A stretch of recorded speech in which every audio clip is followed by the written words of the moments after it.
Jagoro mongirore migao mar arita maiye Dr. Raymond Omollo ojiwo jonyuol ma nyithindgi ok oyudo maksi mag donjo e mbalariany mondo orwagie kuonde tiegruok mag tije lwedo kata TVETS mar yudo tiegruok e lony mopogore manyalo konyogi.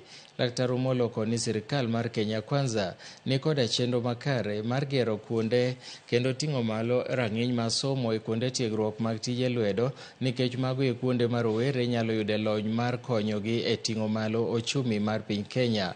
Dr. Omollo koni jopuonjre ma oyudo tiegruok e kuonde somo mag TVETS ok nyal rem yudo thuolo mag tije kaluwore kod chenro mag dongruok ma sani piny owacho timo e kor gwenge ma thurka mating'o gedo mag udi ma nengogi oyweyo.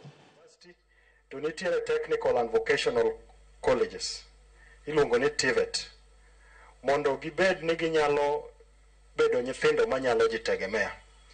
Kaito nitie programs mag tije, obed tije mitimo thurwa ka kaka mag ute migero kaka migero town mar Homa Bay,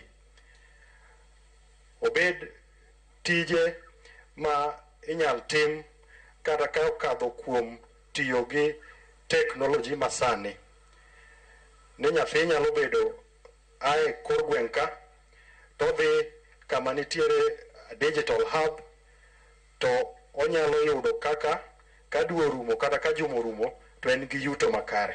The national government has invested in excess of 600 billion Kenya shillings in the budget to ensure that we build the human capacity so that from the lowest level of education up to the highest level.